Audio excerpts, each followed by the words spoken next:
So I am Compliance Week's data and research journalist, which means I'm the dedicated case study writer. And in between working on those long-term projects, I'm also CW's book review writer. I moderate at some of our events. I'm the survey reporter and an occasional writer of columns. And this is Tom Fox, and I would like to welcome you to Greetings and Felicitations. In this podcast series, I'm going to be visiting with thought leaders, entrepreneurs, historians, and a wide variety of other people on topics that are outside the area of compliance, but are of great interest to myself and to listeners to the Compliance Podcast Network. In this episode, we conclude a special two-part episode with Aly McDevitt, writer at Compliance Week, on her recent case study on ransomware. Greetings and Felicitation is a production of the Compliance Podcast Network.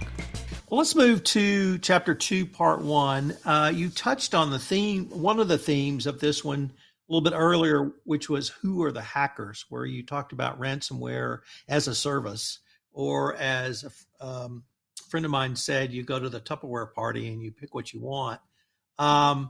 So that was part one. But the other part, and being a process guy, of course, what struck me was the playbook and how the playbook had everyone's roles. And then the CEO actually had to depend on everyone to do their roles. So I was wondering if you could say a few words about the hacker or hackers. It seemed that we had additional information come out in the story as we progressed through the week, which maybe changed our perception of the hacker or hackers, but also why this cyber incident response playbook was so critical in this story and the roles in the cyber incident response playbook. So hackers. So I mentioned earlier, basically anyone can be a hacker now. I'm probably one of the most tech illiterate people going, and now I know I could do it if I wanted to. All I really need to be able to do is get on the dark web, pay a service or a subscription fee, and that ransomware as a service operator will give me all the tools that I could possibly need. So I thought that was a really interesting fact that I didn't know of prior to my research, and that was given to me by an ethical hacker, Jose Ramos, who told me that. But I think you're talking about how there are certain tells with hackers, certain calling cards. I think they're called TPPs or PPTs. And basically, if you're working with a seasoned expert, like someone from the FBI or potentially an incident response firm, like a ransomware negotiator or digital forensic examiner, they're going to be able to tell whether a company is dealing with a rookie or a professional just by looking at how long they were lurking on your network, the ransomware variant that they're using, the style of the splash screen, because some of the splash screens will have certain calling cards on them based on other companies' experiences with the same cyber criminals and things like that. So in this case, in the fictitious case, I didn't want to get too specific in who the hackers could be, but I wanted there to be enough information to imply that this wasn't their first rodeo. And then as far as the cyber incident response playbook, that was something that I came across as I was doing research on electrical companies specifically, because my fictitious company was a utility company. And this was something that was recommended that companies take on board. So a physical book or a binder that will include everyone on the cert. So their names, their job titles, their roles in the incident response, phone numbers, all contact information, and then any potential alternates. And it's recommended that this be kept offline, but if you do put it online, just make sure you're doing it securely. And then you go ahead. Once upon a time, I was asked to prepare an emergency response plan for the law department for the corporation I worked in. And I went around and they told me get contact information, emergency contact information. And everyone gave me their spouse's or partner's number. And I said, look, if we can't reach you, we're not going to be able to reach them if it's a true emergency. Give me your mother, give me your mother-in-law, give me your dad, give me your sister. And then the second lesson I got from that was keep it physically, because, as you said, if you're offline, you may not have access to it. And so I was really struck by, the book. I would have just called it the book, but it's a physical thing that somebody, or hopefully multiple people, know where it is so that they can access it when needed. Absolutely. Yeah. I mean, you could either lose access to it or the attackers could gain access to it. That's the other risk that you run by putting it online. I think you also asked, who is handling which aspect of the incident response. And I asked everyone I interviewed this question, and they all came back with roughly the same answer, that it's really going to depend. It's a collaborative effort. You have people in compliance who are probably looking up regulations that need to be attended to. You have legal looking over aspects, for example, data breach notifications in this company's case. They're going to be looking into that. They're going to be working closely with the communications experts who are writing up any communications to go out to stakeholders, make sure that they're staying within the bounds of what's legally permissible. Everyone handles a different aspect at play because it's all happening at the same time. So now let's turn to a question that I'm always thinking about, which is how and when should stakeholders be notified? In full disclosure, I was part of the Equifax breach, as many people were. And it just irritated me to no end that they sat on that information literally for months. Now, perhaps that was a different time when things were different. And as we're recording this in March of 2022, the Biden administration is suggesting that for public companies, it may be a 4-day notice period. Under GDPR, it's a 72-hour notice period. So the compression of time may be come from the regulatory side. But it also strikes me as, other than the decision to pay, this may be one of the most difficult decisions. So what did you come out with on the issue of stakeholders being notified, and how should that notification be made? Absolutely. I interviewed 3 people along these lines. 2 were communications experts, and then 1 was an anonymous line level employee, and that was probably one of my favorite interviews. So I named him Melvin in the case study just to give him a memorable name. But this was a real person who was an employee at a company who experienced a ransomware attack. And similar to what you were saying with Equifax, they did not notify employees of what occurred for months and months and months. The whole company shut down for 10 days. And during that 10-day period, no formal communications came out from leadership about what was going on. They were left completely in the dark. And then this employee finds out, 9 months down the road, that their personal data was leaked. Could be on the dark web, could have been sold. And he or she lives with that, evermore, basically. And the consequence of that is that there were some class action lawsuits that came out from employees following that. The company eroded the trust of its employees, lost a lot of the loyalty to it. And I think that could have been avoided by just communicating a little bit sooner. So the communications experts that I spoke to said that you really want to prioritize 2 stakeholder groups, employees and customers, but especially employees, because this is something that Evan Roberts told me, who is a communications expert, that if you communicate with your employees, they're going to become invested in the recovery process. They're going to feel like they're part of that and that you're in it with them. And they'll just trust you a little bit more.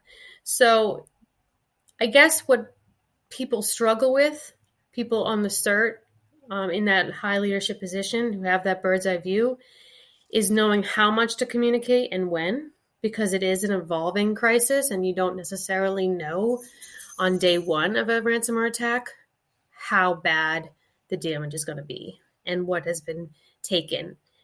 Has data been taken? Has it been exfiltrated? Has it been leaked? You don't know all that up front, and that takes time to ascertain. So the experts that I spoke to said, you want to get communications out to all your stakeholders. That includes employees, customers, the board, obviously, business partners, vendors, even the media. But it's up to the company to decide, the priority list of who to communicate with and when. And also, the communications expert should be hand in glove with legal to make sure that what they are saying is within the bounds of what's legally permissible. So now let's turn to not perhaps, but the most difficult decision, and that's into whether to pay or not pay. And interestingly, you didn't give an answer, or at least a definitive answer. What you gave was a couple of different alternatives. So I was wondering if you could maybe walk us through the pros and cons of both, because you leave that open-ended, and for me, that made it even more intriguing. When I got to writing this section of the case study, I didn't have a definitive answer because there really is no good answer. I mean, as one of my interviewees said, chief compliance officer said, they're all bad options and you're just trying to figure out the least bad option. So I looked at other companies in the media who had gone on record saying that they had paid a ransom, or maybe they hadn't gone on record saying they had paid a ransom. And I looked at the fallout of their experiences, and I tried to blend what I found into this fictitious company's parallel hypothetical experiences. So in the path A, the company decides to pay the ransom. I think that was path A. And there are some pros to this. The obvious one is that if you pay, chances are that the cyber criminals will, to some extent, hold up their end of the deal. And the reason for that is because if they didn't, the business model would not work. So they have to hold up their deal to some extent. The cons are many. So you are at risk of recurring victimization if you decide to pay. And I've heard of this before. I spoke to a chief compliance officer who confirmed this for me, that, his company paid a ransom and then they were hit up 2 or 3 more times with other ransomware attacks. Because once you've gone on record that you are a payer, there's a target on your back that, you'll pay. So there's that. Plus, of course, if you're paying a cyber criminal, you're bankrolling their enterprise. You're potentially getting yourself into hot water with OFAC, the Office of Foreign Assets Control, because if it turns out that you paid someone you shouldn't have in terms of a blocked individual or an entity on an SDN list, then you can get fined for that. And that's whether or not you knew who you were paying. Pros of not paying is flip the script of what I just said. So you're not complicit in the criminal enterprise. The cons of not paying, if any sensitive data was stolen and leaked, then of course you're going to be opening yourself up to lawsuits for, data breach notification laws, that kind of thing. And then you have to consider the protracted cost of recovery, any reputational damage, although you're probably going to experience reputational damage either way. Decision or not, I guess the other thing that I wanted to ask is, did you talk to any company that made the decision not to pay and were able to successfully kind of restart their business or recreate the data or get use of the information that had been hacked, or is basically everybody pays, it just depends how much? No, I didn't talk to anyone myself at a company where they chose not to pay. I did find a company that chose not to pay, and I sort of modeled path B of the report where the company chose not to pay based off of this company's experience. And in that case, they had weighted as, we're not going to pay because only a small number of employees' personal data was leaked. So they made that they weighed that cost benefit analysis and decided we would rather just not pay. And then what we can do instead is, send out our apology and, take the fall in other ways. I guess that's as good as I'm going to get. Now let's go to chapter 4, which was key lessons learned. And I've detailed some of the lessons I've seen throughout this, but maybe I thought we could start with some of the themes or lessons consistent lessons you saw companies put forward, or are there any general lessons that you might impart for us? And I'll tell you about my thoughts on Betty. Yeah, I really did like what Joseph Blunt had to say. I listened to his whole video in front of the Senate committee after Colonial Pipeline's ransomware attack in the spring of 2021. And they did go on record saying that they paid the ransom. But I really liked his takeaways because I thought they were honest. Respond immediately. Be transparent with your stakeholders. Don't be afraid to come forward to law enforcement. These were 3 things that I think came up again and again when I did speak to experts. And I think that there might be a common misconception that you shouldn't involve the FBI right away. I wrote that into the story because I think there is some sort of stigma there that exists because, of course, the FBI's official stance is that you don't pay a ransom.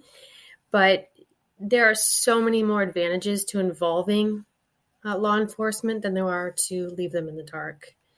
So I thought his lessons learned were very succinct and very relatable to any company. I was troubled by Betty. On a couple of different levels. One is when I was in the corporate world, if I received training, now I was in the legal department, so I'm a hyper nerd, geek, all of those things. But my thought was, if it's important enough for them to think they need to train me on it, it's important enough for me to learn it and listen. And we had one training on the dangers of radon gas leaking from fireplaces. Well, I lived in Houston, Texas, and nobody had a fireplace. And I had no clue why they were making me learn about the dangers of radon gas at home. But so if it's important enough, they think it's a safety issue, I'm going to listen and I'm going to learn. And so first of all, we could talk about the effectiveness of the training she received, but I really faulted her for not paying attention because that's the way I read it. I don't fault her for making the initial mistake, but I was very irritated by her response. And as you said, it wasn't one mistake, it was a series of mistakes. And if she hadn't tried to hide it and then compound her mistake, the company could have been in a much better position. And that's where I really faulted her. Now, whether that was because the company had no speak up culture, they had you speak up, you get fired culture. My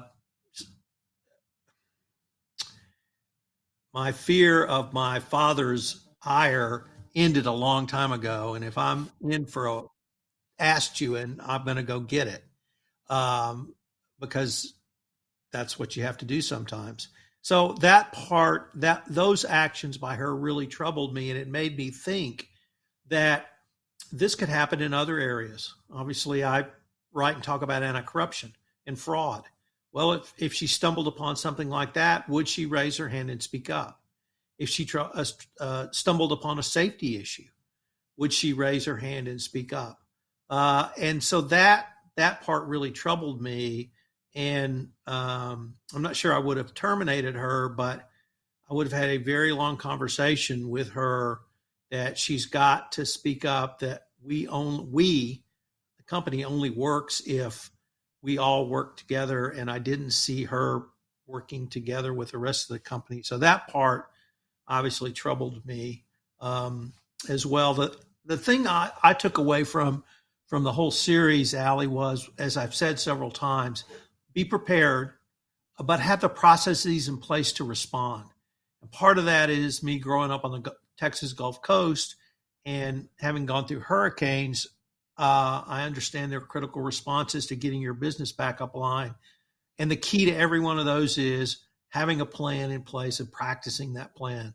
So I thought those parts were great.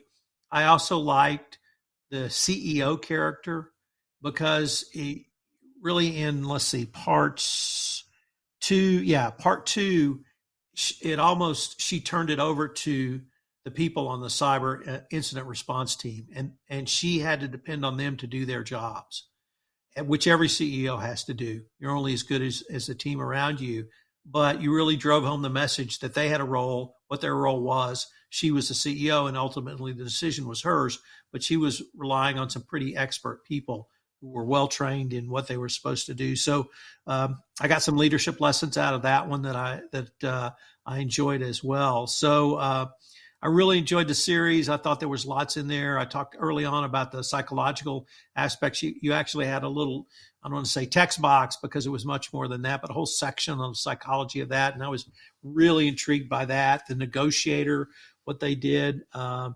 lots for us to think about in this. So kudos.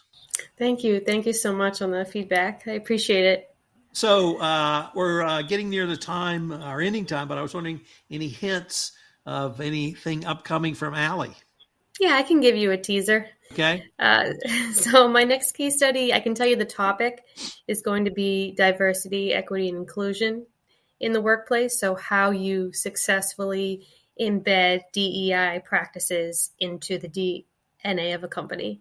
And I think this time I'm probably going to try to go back to my traditional format where I spotlight one company that's doing a really good job at this and talk about what processes they've put in place to affect positive change, what kinds of obstacles to anticipate as you endeavor to make these changes, and then how you set goals and benchmarks to measure tangible progress.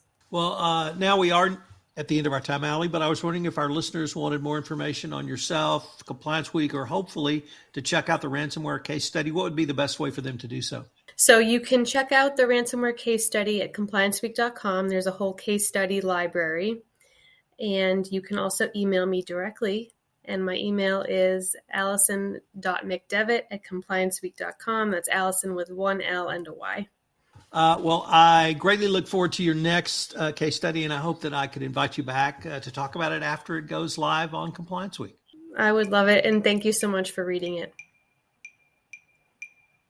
That concludes part 2 of a 2-part podcast series with Aly McDevitt on her case study on a ransomware attack.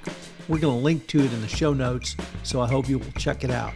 Also, if you haven't done so, please sign up for Compliance Week 2022, the conference from May 16 to 18 in Washington, D.C., this year at the JW Marriott. I hope to see you there.